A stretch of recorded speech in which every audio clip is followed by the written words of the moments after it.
ध्याये नित्यं महेशं रजतगिरिनिभं चारुचन्द्रावतंसं रत्नाकल्पोज्ज्वलाङ्गं परशुमृगवरा भीतिहस्तं प्रसन्नं पद्मासीनं समन्तास्तुतमर्गणे व्यार्गकृत्युं वशानं विश्वाद्यं विश्ववन्द्यं निखिलभयहरं पञ्चवक्त्रं त्रिनेत्रम्।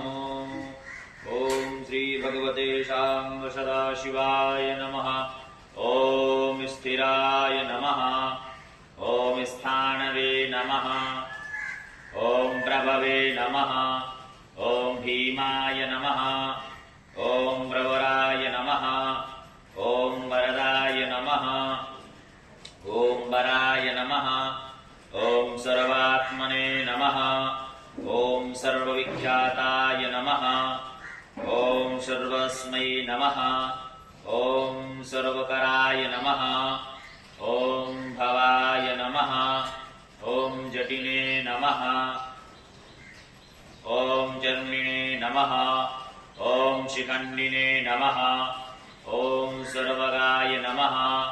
ॐ सर्वभावनाय नमः। ॐ हराय नमः। ॐ हरिणाक्षाय नमः। ॐ सर्वभूतहराय नमः। ॐ वृत्तये नमः। ॐ प्रभवे नमः। ॐ निवृत्तये नमः। ॐ नियताय नमः। ॐ शाश्वताय नमः। ॐ ध्रुवाय नमः। ॐ श्मशानवासिने नमः। ॐ भगवते नमः।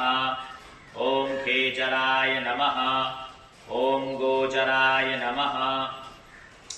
ॐ अर्दनाय नमः। ॐ अभिवाद्याय नमः। ॐ महाकर्मणे नमः। ॐ तपस्विने नमः। ॐ भूतभावनाय नमः।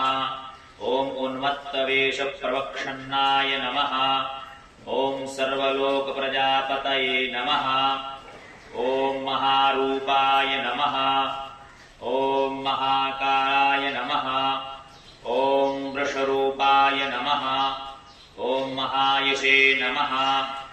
ॐ महात्मने नमः। ॐ सर्वभूतात्मने नमः। ॐ विश्वरूपाय नमः। ॐ महाहनवे नमः। ॐ लोकपालाय नमः। ॐ अन्तर्हितात्मने नमः। ॐ प्रसादाय नमः। ॐ भयगर्धवये नमः। ॐ पवित्राय नमः।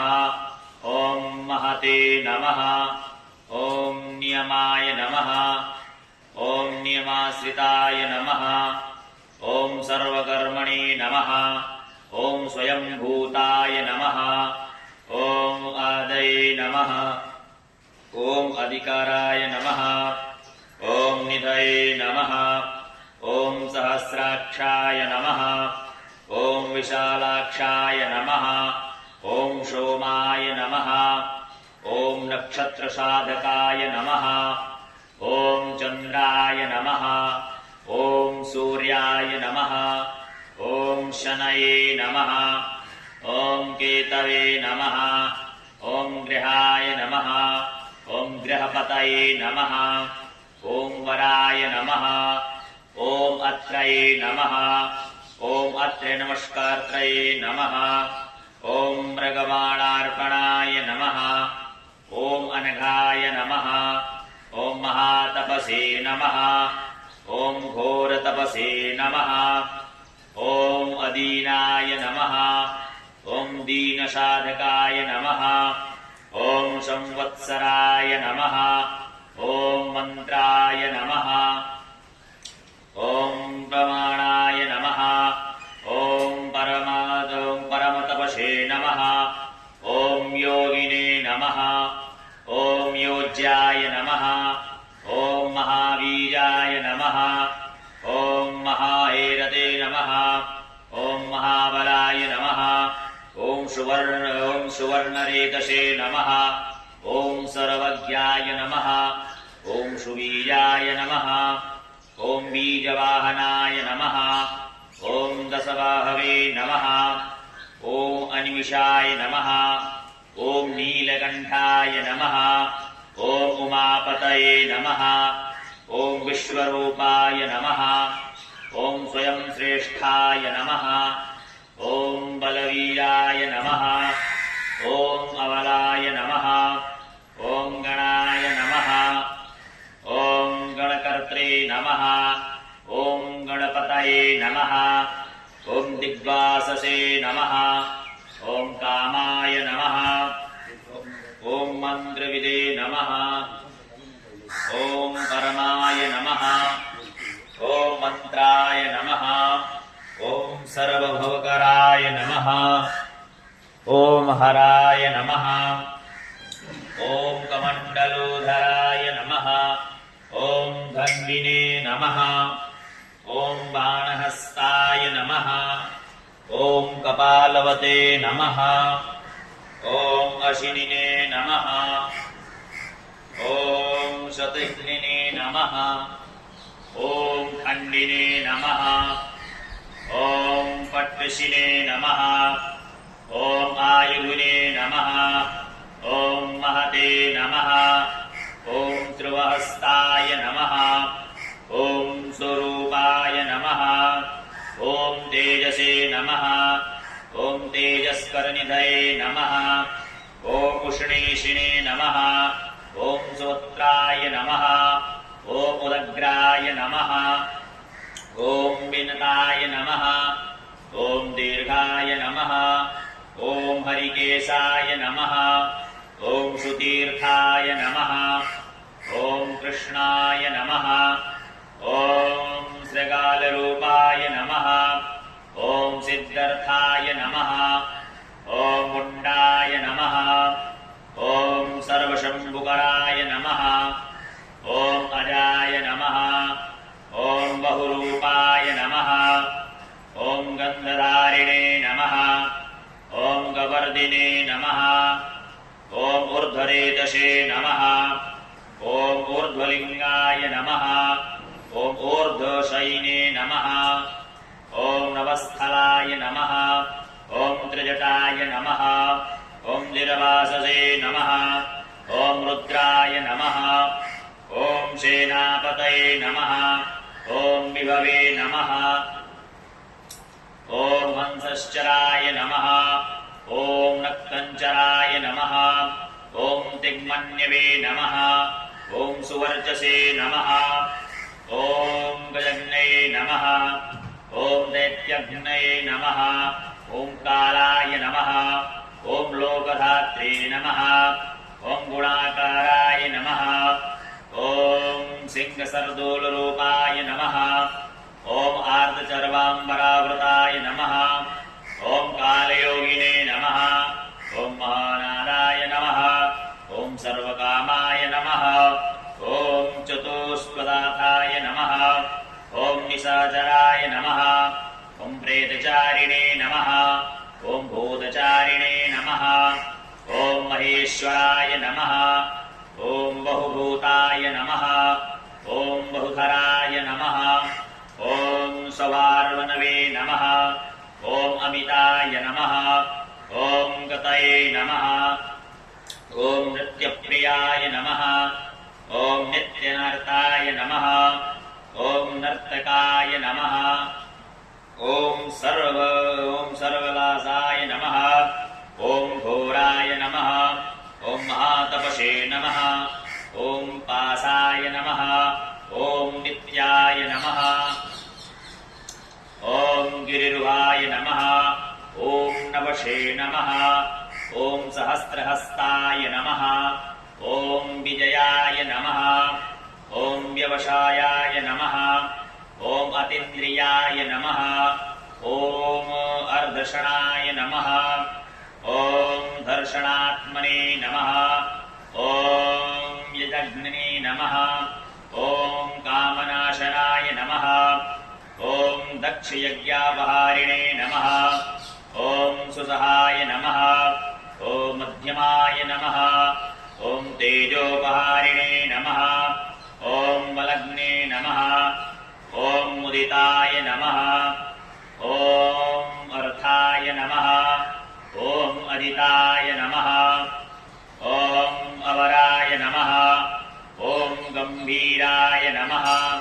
ॐ गभीराय नमः ॐ गम्भीरबलवाहनाय नमः ॐ न्याग्रोधरूपाय नमः ॐ न्याग्रोधाय नमः ॐ वृक्षकर्णस्ततये नमः ॐ निववे नमः ॐ सुदेक्षणदशनाय नमः ॐ महाकायाय नमः ॐ महाननाय नमः ॐ विश्वक्षेणाय नमः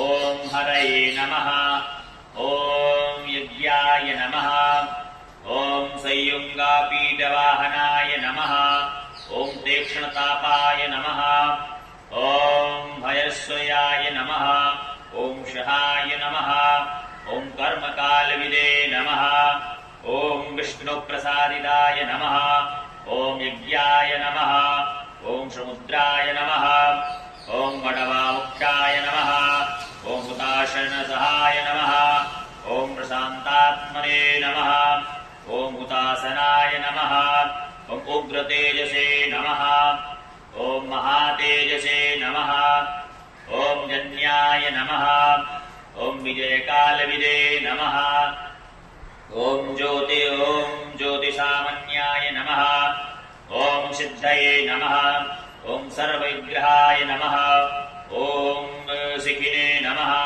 ॐ मुण्डिने नमः ॐ जटिने नमः ॐ ज्वालिने नमः ॐ मूर्तिजाय नमः ॐ मूर्धगाय नमः ॐ वलिने नमः ॐ मेणविने नमः ॐ पडविने नमः ॐ तालिने नमः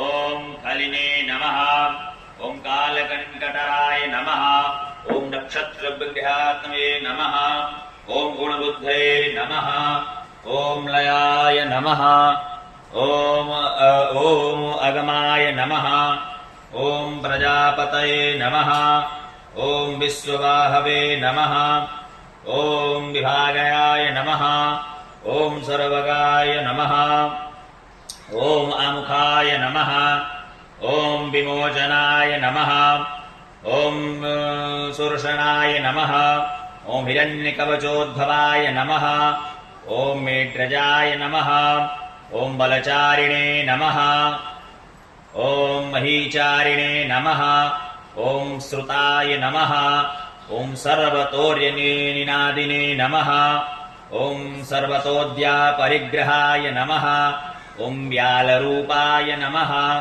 ॐ गुहावासिने नमः ॐ गुहाय नमः ॐ मालिने नमः ॐ तरङ्गविदे नमः ॐ त्रिकालये नमः ॐ कर्म सर्वविद्विमोचनाय नमः ॐ असुरेन्द्रावाणरत्नाय नमः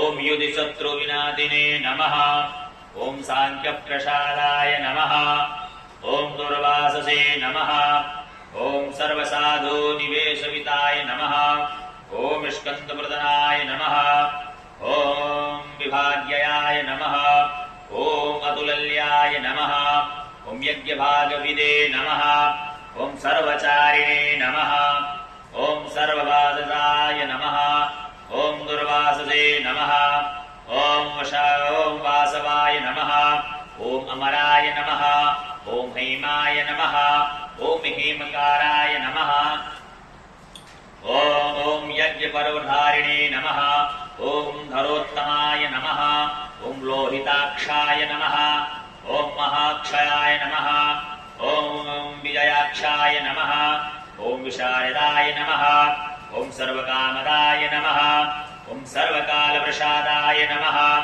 ॐ शुबलाय नमः ॐ बालरूपधृषे नमः ॐ संग्रहाय नमः ॐ निग्रहाय नमः ॐ कर्त्रे नमः ॐ सर्वजीरनिवासाय नमः ॐ मुख्याय नमः ॐ अमुख्याय नमः ॐ देहाय नमः ॐ गहलाय नमः ॐ सर्वकामवराय नमः ॐ शर्वराय नमः ॐ सर्वतोमुखाय नमः ॐ आकाशनिर्विरूपाय नमः ॐ निपादिने नमः ॐ अवशाय नमः ॐ खगा रूपाय नमः ॐ अंशुवे नमः ॐ आदित्याय नमः ॐ बहुरश्मये नमः ॐ सुवर्जितिने नमः ॐ वसुवेगाय नमः ॐ महावेगाय नमः ॐ मनोवेगाय नमः ॐ निशाचराय नमः ॐ सर्ववासिने नमः ॐ श्रियावासिने नमः ॐ उपदेशकराय नमः ॐ मकराय नमः ॐ मुनये नमः ॐ आत्मनिरालोकाय नमः ॐ शम्भवनाय नमः ॐ सहस्रदाय नमः ॐ भक्षणे नमः ॐ भक्षरूपाय नमः ॐ अतिदीप्ताय नमः ॐ शाम्पतये नमः ॐ उन्मादाय नमः ॐ मदनाय नमः ॐ कामाय नमः ॐ अस्वस्थाय नमः ॐ अर्थकराय नमः ॐ निशरे नमः ॐ वामदेवाय नमः ॐ वामाय नमः ॐ प्राचे नमः ॐ दक्षिणाय नमः ॐ वामनाय नमः ॐ सिद्धयोगिने नमः ॐ महर्षये नमः ॐ सिद्धर्थाय नमः ॐ सिद्धशारणाय नमः ॐ भिक्षवे नमः ॐ विरूपाय नमः ॐ भिक्षुरूपाय नमः ॐ विपणाय नमः ॐ मृतवे नमः ॐ अव्ययाय नमः ॐ महासेनाय नमः ॐ विशाखाय नमः ॐ षष्टिभागाय नमः ॐ गवाम्बतये नमः ॐ वज्रहस्ताय नमः ॐ विष्कम्भिने नमः ॐ चमुस्तम्भनाय नमः ॐ वृत्तावृत्तकराय नमः ॐ तालाय नमः ॐ मधवे नमः ॐ मधुगुलोचनाय नमः वाचस्पत्याय नमः ॐ वाजसनाय नमः ॐ आश्रमपूजिताय नमः ब्रह्मचारिणे नमः ॐ लोकचारिणे नमः ॐ सर्वचारिणे नमः ॐ विचारविदे नमः ॐ ईशानाय नमः ॐ ईश्वराय नमः ॐ कालाय नमः ॐ निशाचरिणे नमः ॐ पिनाकदृशे नमः ॐ निमित्तस्थाय नमः ॐ निमित्ताय नमः ॐ नन्दये नमः ॐ नन्दिकराय नमः ॐ हरये नमः ॐ नन्दीश्वराय नमः ॐ नन्दिने नमः ॐ नन्दनाय नमः ॐ नन्दिवर्धनाय नमः ॐ भगहारिणे नमः ॐ निहत्रे नमः ॐ कालाय नमः ॐ ब्रह्मणे नमः ॐ पितामहाय नमः ॐ चतुर्मुखाय नमः ॐ महालिङ्गाय नमः ॐ चारुलिङ्गाय नमः ॐ लिङ्गाध्यक्षाय नमः ॐ शूराध्यक्षाय नमः ॐ योगाध्यक्षाय नमः ॐ युगावाहाय नमः ॐ बीजदक्षाय नमः ॐ बीजकर्त्रे नमः ॐ अध्यात्मनुगाताय नमः ॐ मलाय नमः ॐ इतिहासाय नमः ॐ संकल्पाय नमः ॐ गौतमाय नमः ॐ निशाकराय नमः ॐ दम्भयाय नमः ॐ अदम्बाय नमः ॐ वैदम्बाय नमः ॐ वैश्याय नमः ॐ वशकराय नमः ॐ कलये नमः ॐ लोककर्त्रे नमः ॐ पशुपतये नमः ॐ महाकर्त्रे नमः ॐ अनौषधाय नमः ॐ अक्षराय नमः ॐ परब्रह्मणे नमः ॐ बलपदये नमः ॐ शुक्राय नमः ॐ नीतये नमः ॐ अनीतये नमः ॐ शुद्धात्मने नमः ॐ मान्याय नमः ॐ शुद्धाय नमः ॐ गतागताय नमः ॐ बहुप्रसादाय नमः ॐ शुभप्रयाय नमः ॐ दर्पणाय नमः ॐ अमित्रजिते नमः ॐ वेदकराय नमः ॐ मन्त्रकराय नमः ॐ विदुषे नमः ॐ शमुरमर्दनाय नमः ॐ महामेघवासिने नमः ॐ महाघोराय नमः ॐ वशिने नमः ॐ कराय नमः ॐ अग्निज्वालाय नमः ॐ महाजलाय नमः ॐ अतिधूम्राय नमः ॐ हुताय नमः ॐ हविषे नमः ॐ वृषणाय नमः ॐ शङ्कराय नमः ॐ वर्चस्विने नमः ॐ धूमकेतनाय नमः ॐ नीलाय नमः ॐ अङ्गुलुब्धाय नमः ॐ शोभनाय नमः ॐ निर्वग्रहाय नमः ॐ स्वस्तिदाय नमः ॐ स्वस्तिभवाय नमः ॐ भगिने नमः ॐ भागकराय नमः ॐ लघवे नमः ॐ उत्सङ्गाय नमः ॐ महङ्गाय नमः ॐ महागर्भपरायणाय नमः ॐ कृष्णवर्णाय नमः ॐ सुवर्णाय नमः ॐ सर्वदेहमिन्द्राय नमः ॐ महाबलाय नमः ॐ महाहस्ताय नमः ॐ महागयाय नमः ॐ महायशसे नमः ॐ महामूर्धने नमः ॐ महामात्राय नमः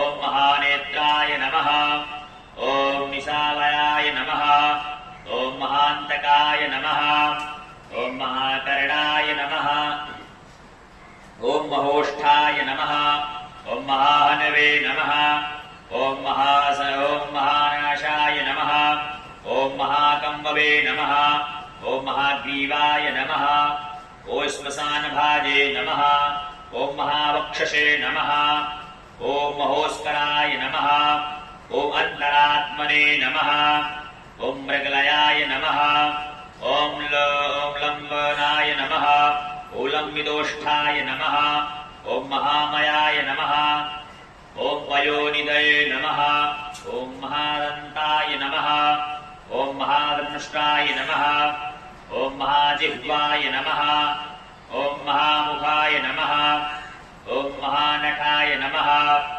ॐ महारोम्णे नमः ॐ महाकेशाय नमः ॐ महाजटाय नमः ॐ प्रसन्नाय नमः ॐ प्रसादाय नमः ॐ प्रत्ययाय नमः ॐ गिरिशाधनाय नमः ॐ स्नेहनाय नमः ॐ अस्नेहनाय नमः ॐ अजिताय नमः ॐ महामुनये नमः ॐ वृक्षकाराय नमः ॐ वृक्षकेतवे नमः ॐ अनलाय नमः ॐ वायुवाहनाय नमः ॐ गण्डिलिने नमः ॐ मेरुधाम्ने नमः ॐ देवाधिपतये नमः ॐ अथर्वशीर्षाय नमः ॐ सामास्याय नमः ॐ मृत्सहस्रमिदेक्षणाय नमः ॐ यजोपादभुजाय नमः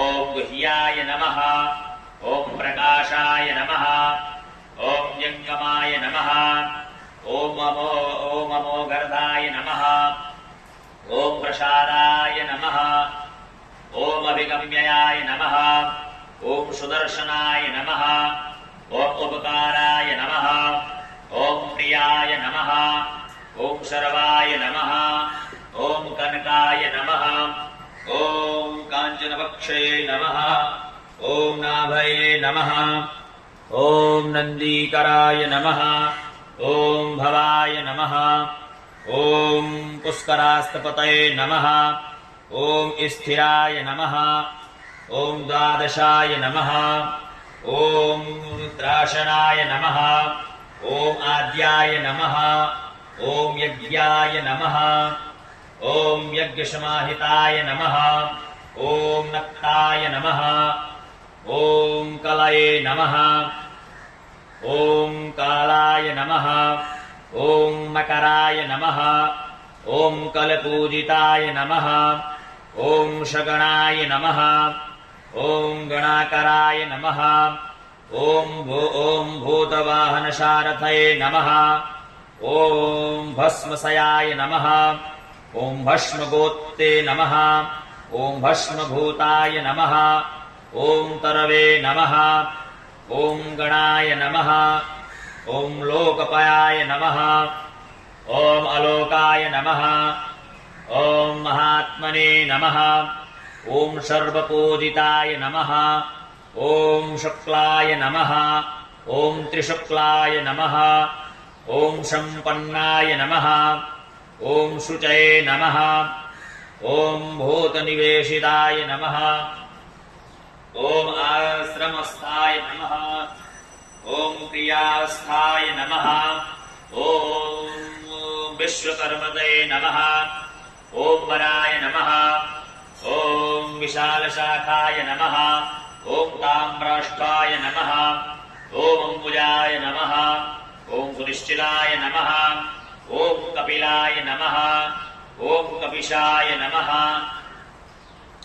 ॐ शुक्लाय नमः ॐ आयुषे नमः ॐ पराय नमः ॐ अपराय नमः ॐ गन्धर्वाय नमः ॐ अदितये नमः ॐ तारक्ष्याय नमः ॐ सुविज्ञाय नमः ॐ सुसारदाय नमः ॐ परश्रुतायुधाय नमः ॐ देवाय नमः ॐ अनुकारिणे नमः ॐ शुभन्धवदाय नमः ॐ तुम्बवीणाय नमः ॐ महाक्रोधाय नमः ॐ ऊर्ध्वरेदशे नमः ॐ जलेशयाय नमः ॐ उग्राय नमः ॐ वंशकराय नमः ॐ वंशदाय नमः ॐ वंशनादाय नमः ॐ अनिन्दिताय नमः ॐ सर्वाङ्गरूपाय नमः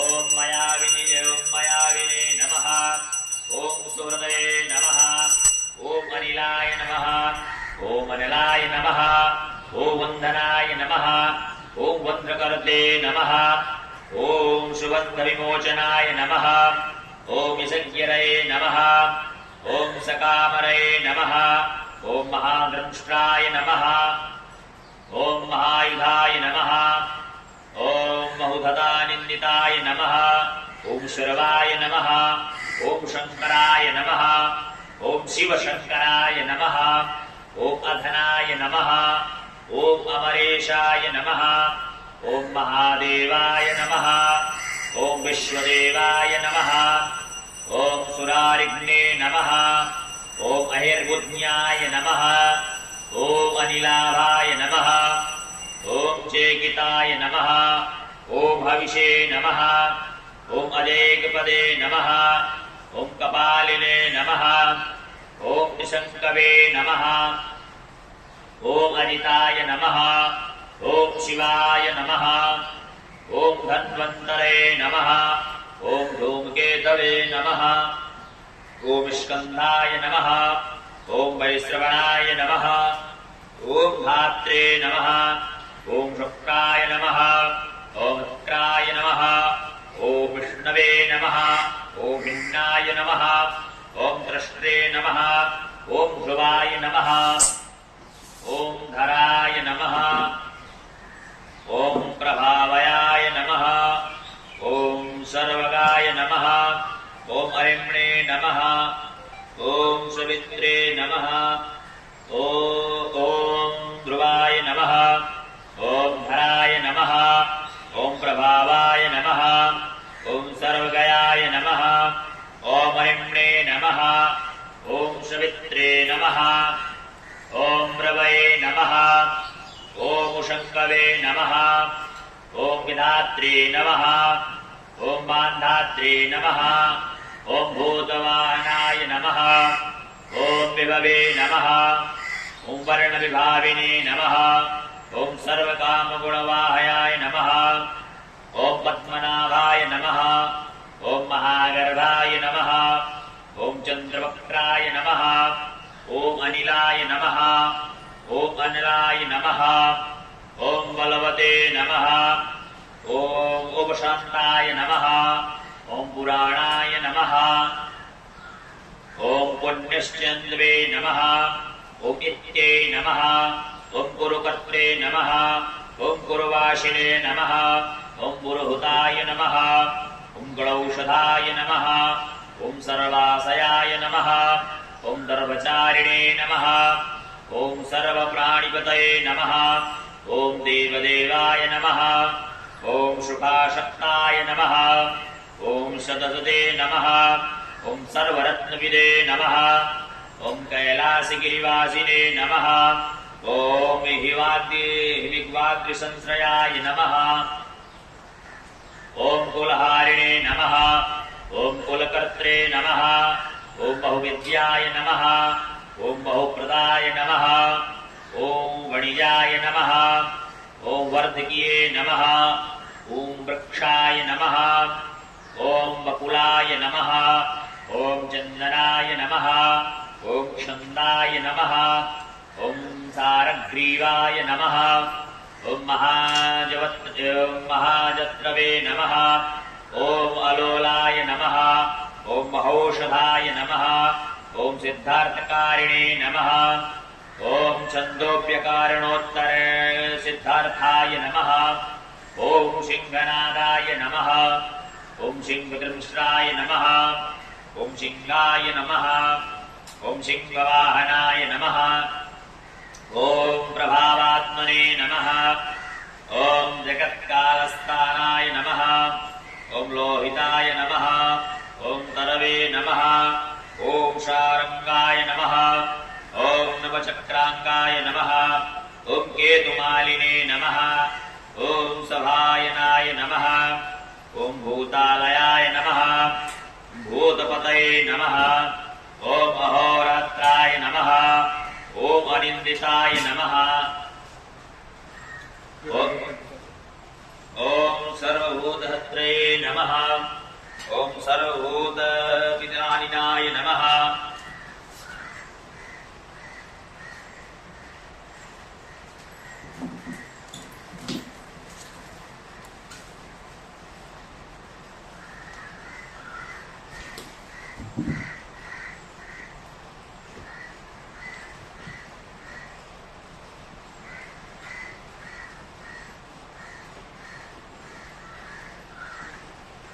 ॐ विभवे नमः ॐ भवाय नमः ॐ अमोघाय नमः ॐ सयन्तयाय नमः ॐ अश्वाय नमः ॐ भोजनाय नमः ॐ प्राणधराय नमः ॐ धृतिमते नमः ॐ मतिमते नमः ॐ दक्षाय नमः ॐ सत्कृताय नमः ॐ युगाधिपाय नमः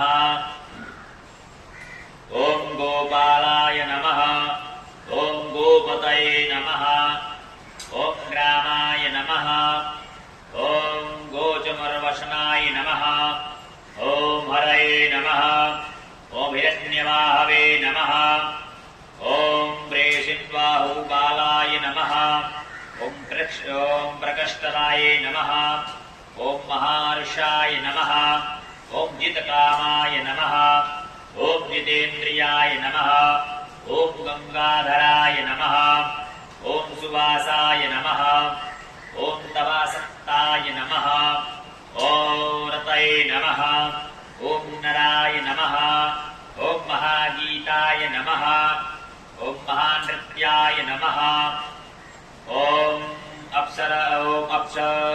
अप्सरोगाणवेशिताय नमः ॐ महाकेतवे नमः ॐ महाधातवे नमः ॐ नैकसानुचराय नमः ॐ चलाय नमः ॐ अवेदनीयाय नमः ॐ आदेशाय नमः ॐ सर्वगन्धशुभवाहयाय नमः ॐ तोरणाय नमः ॐ तारणाय नमः ॐ वाताय नमः ॐ परिधिने नमः ॐ पतिखेजराय नमः ॐ संयोगवर्धनाय नमः ॐ गुणाधिकृताय नमः ॐ गुणाधिकवृद्धाय नमः ॐ आदिवृद्धाय नमः ॐ नित्यात्मशहाय नमः ॐ देवासुरपतये नमः ॐ पतये नमः ॐ युक्ताय नमः ॐ युक्तवाहवे नमः ॐ दिविषुपरदेवाय नमः ॐ आषाढाय नमः ॐ ॐ शुषाढाय नमः ॐ ध्रुवाय नमः ॐ हरिणाय नमः ॐ हराय नमः ॐ अर्कमानवुषे नमः ॐ वसुश्रेष्ठाय नमः ॐ महापताय नमः ॐ विमर्शशिरोहारिणे नमः ॐ सर्वलक्षणाधिताक्षाय नमः ॐ अक्षर्थयोगिने नमः ॐ सर्वयोगिने नमः ॐ महाबलाय नमः ॐ समाम्नाय नमः ॐ असनाम्नाय नमः ॐ असमाम्नाय नमः ॐ तीर्थदेवाय नमः ॐ महारथाय नमः ॐ निर्जेवाय नमः ॐ जीवनाय नमः ॐ मन्त्राय नमः ॐ शुभाक्षयाय नमः ॐ बहुकर्कशाय नमः ॐ रत्नभूताय नमः ॐ रत्नाङ्गाय नमः ॐ महावर्णनिवेदिते नमः ॐ मूलाय नमः ॐ त्रिशूलाय नमः ॐ अमृताय नमः ॐ व्यक्ताव्यक्ताय नमः ॐ तपोनिधये नमः ॐ आरोहणाय नमः ॐ अधिरोधाय नमः ॐ शीलधारिणे नमः ॐ महायशसे नमः ॐ सेनाकल्पाय नमः ॐ महाकल्पाय नमः ॐ योगाय नमः ॐ युगकराय नमः ॐ हरये नमः ॐ युगरूपाय नमः ॐ शकलाय नमः ॐ सर्वलोचनाय नमः ॐ अलस्तलाय नमः ॐ करस्तादिने नमः ॐ महारूपाय नमः ॐ महागयाय नमः ॐ वधाय नमः ॐ न्यायनिर्वाणाय नमः ॐ पादाय नमः ॐ पण्डिताय नमः ॐ अचलोपमाय नमः ॐ बहुमालाय नमः ॐ महामालाय नमः ॐ शशिहरसुलोचनाय नमः ॐ विस्तारगणोपपाय नमः ॐ त्रियुगाय नमः ॐ शफलोदलाय नमः ॐ त्रिनेत्राय नमः ॐ विषङ्मागाय नमः ॐ मणिविद्धाय नमः ॐ जटाधराय नमः ॐ इन्दवे नमः ॐ विसर्गाय नमः ॐ सुमुखाय नमः ॐ सराय नमः ॐ सर्वायुधाय नमः ॐ सहायाय नमः ॐ निवेदनाय नमः ॐ सुभाजाताय नमः ॐ सुगन्धराय नमः ॐ महाधनुषे नमः ॐ गन्धपालि भगवते नमः ॐ सर्वकमोर्थताय नमः ॐ मन्थनबाहुलपतये नमः ॐ शकलाय नमः ॐ सर्वलोचनाय नमः ॐ तलस्थलाय नमः ॐ करस्थलानिने नमः ॐ ओरुचङ्गनाय नमः ॐ महते नमः ॐ क्षत्राय नमः ॐ सुक्षत्राय नमः ॐ विख्यातलोकाय नमः ॐ सर्वाश्रयकक्रमाय नमः ॐ मुण्डाय नमः ॐ विरूपाय नमः ॐ विकृताय नमः ॐ दण्डिने नमः ॐ कुण्डिने नमः ॐ विकुर्वणाय नमः ॐ हरक्षयाय नमः ॐ कपुभाय नमः ॐ वज्रिणे नमः ॐ शतजिह्वाय नमः ॐ सहस्रपदे नमः ॐ सहस्रमूर्धने नमः ॐ देवेन्द्राय नमः ॐ सर्वदेवमयाशाय नमः ॐ गुरवे नमः ॐ सहस्रबाहवे नमः ॐ सर्वाङ्गाय नमः ॐ शरणायसाय नमः ॐ सर्वलोककृते नमः ॐ पवित्राय नमः ॐ त्रिवकुन्मन्त्राय नमः ॐ कनिष्ठाय नमः ॐ कृष्णपिङ्गलाय नमः ॐ ब्रह्मदण्डविनिर्वार्ते नमः ॐ सदग्निपाशशक्तिमते नमः ॐ पद्मगर्भाय नमः ॐ महागर्भाय नमः ॐ ब्रह्मगर्भाय नमः ॐ जलोद्भवाय नमः ॐ जलजोद्भवाय नमः ॐ वस्तसे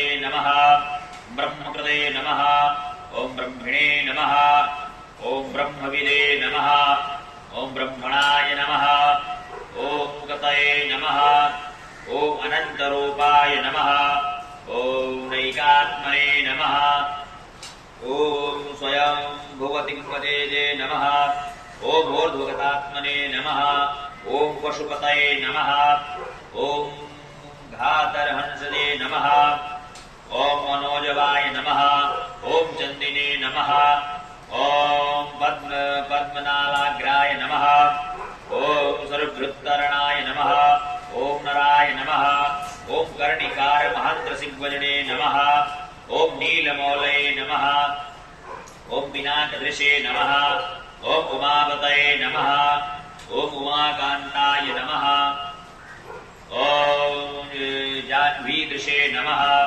ॐ उमाधवाय नमः ॐ वरवराहयाय नमः ॐ वरदाय नमः ॐ वैन्याय नमः ॐ सुनाहस्वनाय नमः ॐ महाप्रसादाय नमः ॐ दमनाय नमः ॐ शत्रुघ्ने नमः ॐ श्वेतपिङ्गलाय नमः ॐ वेदात्मने नमः ॐ परमात्मने नमः ॐ प्रियतात्मने नमः ॐ प्रधानवृषे नमः ॐ सर्वपार्श्वमुखाय नमः ॐ त्रिक्षाय नमः ॐ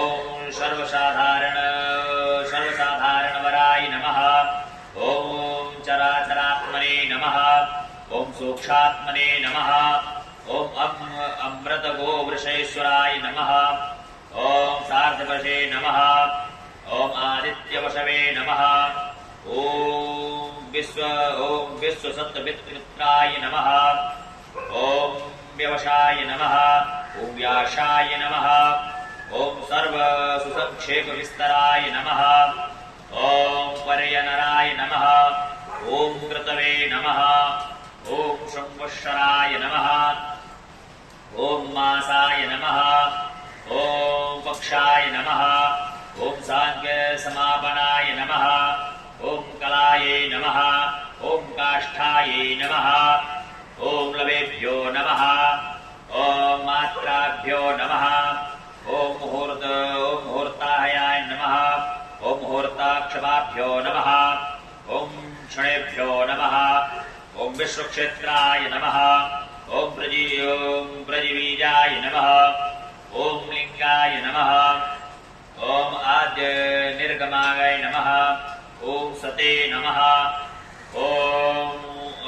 अशते नमः ॐ व्यक्ताय नमः ॐ अव्यक्ताय नमः ॐ पित्रे नमः ॐ मात्रे नमः पितामहाय नमः ॐ स्वर्गद्वाराय नमः ॐ प्रजाद्वाराय नमः ॐ मोक्षद्वाराय नमः ॐ त्रिविष्टपाय नमः ॐ निर्वाणाय नमः ॐ हादनाय नमः ॐ ब्रह्मलोकाय नमः ॐ पुरागपतये नमः ॐ देवासुरविनिमात्रे नमः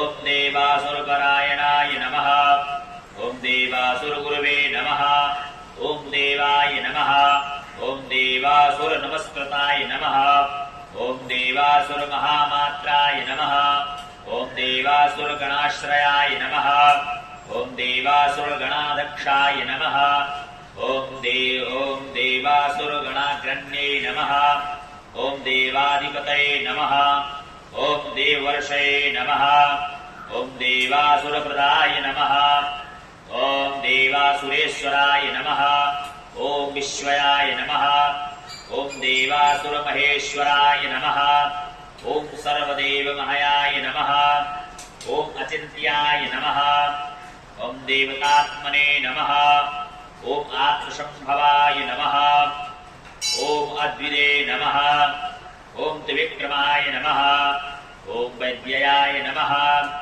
ॐ विरजाय नमः ॐ नीरजाय नमः ॐ अमराय नमः ॐ वेद्याय नमः ॐ हस्तीश्वराय नमः ॐ व्याघ्राय नमः ॐ ॐ देवसिंहाय नमः।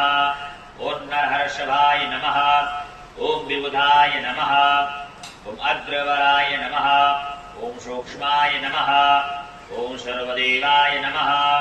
ॐ तपोमयाय नमः। ॐ सुयुक्ताय नमः। ॐ शोभनाय नमः। ॐ वज्रिणे नमः। ॐ प्रसानाम्भवाय नमः। ॐ प्रसानां प्रभवाय नमः। ॐ अव्ययाय नमः। ॐ गुहाय नमः। ॐ कान्ताय नमः। ॐ निजसर्गाय नमः। ॐ पवित्रयाय नमः। ॐ सर्वपावनाय नमः। ॐ शृङ्गिणे नमः। ॐ शृङ्गप्रियाय नमः। ॐ पवर्वे नमः। ॐ राजराजाय नमः। ॐ निरामयाय नमः। ॐ अभिरामाय नमः। ॐ सुरगणाय नमः। ॐ विरामाय नमः। ॐ विश्वदेवाय परिणाय नमः। ॐ सर्वसाधनाय नमः। ॐ ललाटाक्षाय नमः। ॐ विश्वदेवाय नमः। ॐ हरिणाय नमः। ॐ ब्रह्मवर्चसे नमः। ॐ विस्तारपतये नमः।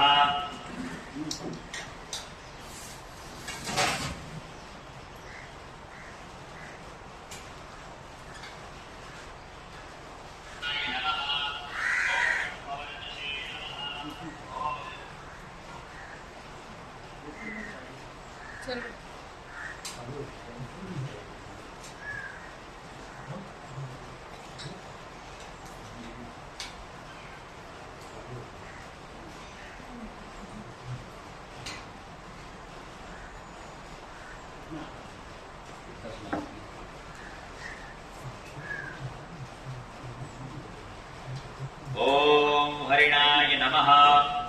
ॐ ब्रह्मवर्चसे नमः। ॐ स्थावरपतये नमः। ॐ नियमेत्रिवर्धनाय नमः। ॐ सिद्धरथाय नमः। ॐ सिद्धभूतार्थाय नमः। ॐ अचिन्त्ययाय नमः। ॐ सत्यव्रताय नमः। ॐ शुचये नमः। ॐ प्रजाधिपताय नमः। ॐ पराय नमः। ॐ ब्रह्मणे नमः। ॐ भक्तानां परमगतये नमः। ॐ विमुक्ताय नमः। ॐ मुक्ततेजसे नमः। ॐ श्रीमते नमः। ॐ श्रीवर्धनाय नमः। ॐ जगते नमः।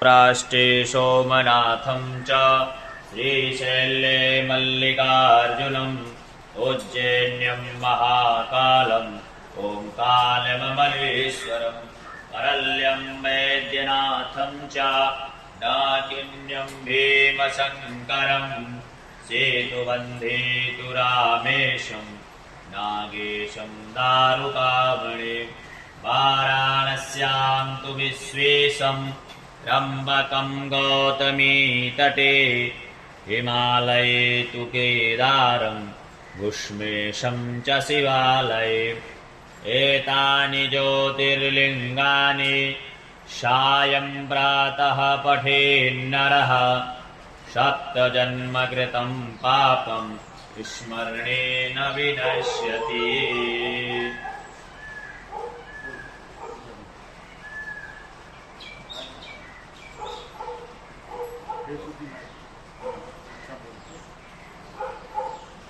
ॐ सौराष्ट्रे सोमनाथं च श्रीशैले मल्लिकार्जुनम् उज्जैन्यं महाकालम् ओंकालममलेश्वरम् परल्यं वैद्यनाथं च डाकिन्यं भीमशङ्करम् सेतुबन्धेतु रामेशं नागेशं दारुकावणे वाराणस्यां तु विश्वेशं त्र्यम्बकं गौतमीतटे हिमालये तु केदारं घुष्मेशं च शिवालये एतानि ज्योतिर्लिङ्गानि सायं प्रातः पठेन्नरः सप्तजन्मकृतं पापं स्मरणेन विनश्यति सप्तजन्मकृतं पापं स्मरणेन विनश्यति।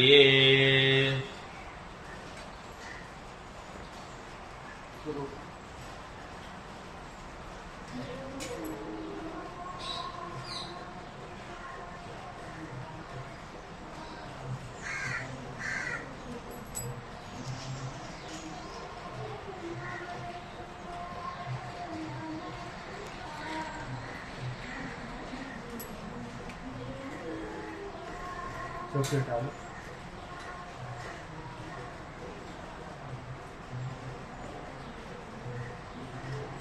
इधर देखिए, इसको उठा के थोड़ा ऊपर उठाइए, बाहर निकालिए। ये है, देखिए ऊपर और ज़्यादा घना है और यहाँ पे निकाल के साफ करके डाल, बाहर सामने ही करो, सामने जहाँ जाते हैं।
कापूस की वो बत्ती गिर जाएगी, उन्हीं में डालना।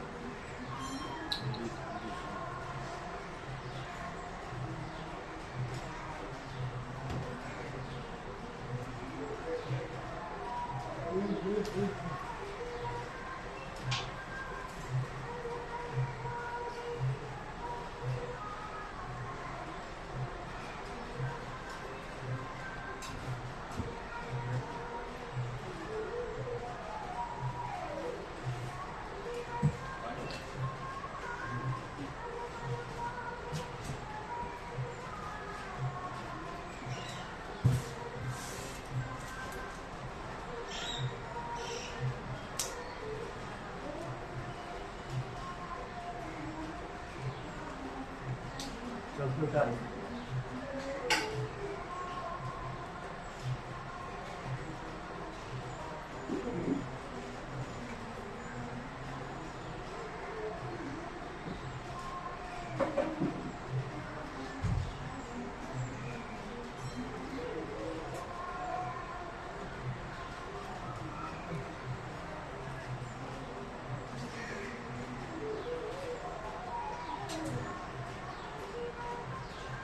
हमारे सामान में कितने रखो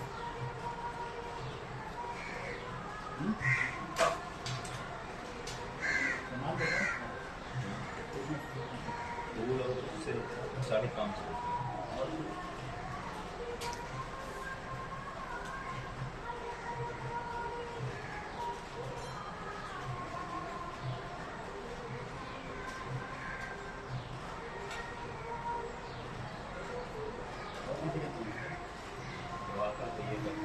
फ्लेक्सी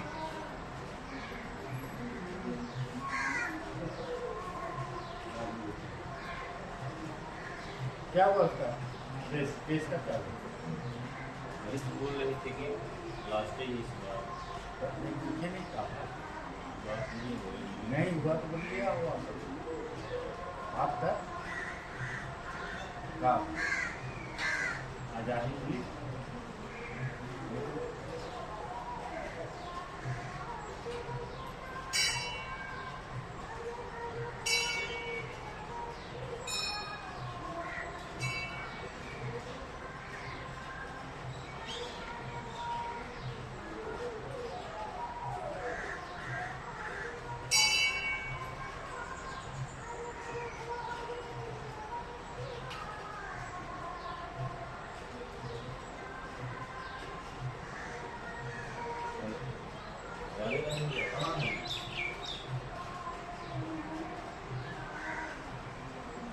कब आए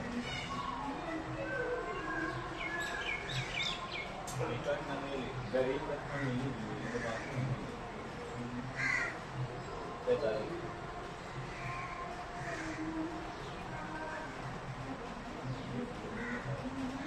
देखा तो शाम भी देखते रहता है काम हो गया होना के काम हो गया होना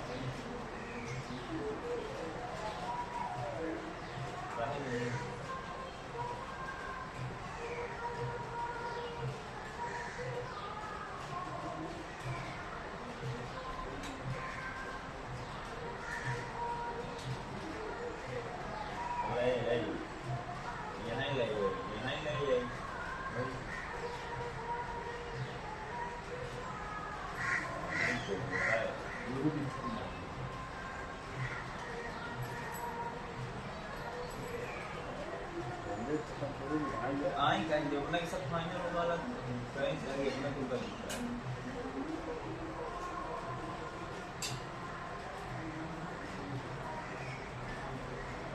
तेल कर दीजिए तेल बढ़ा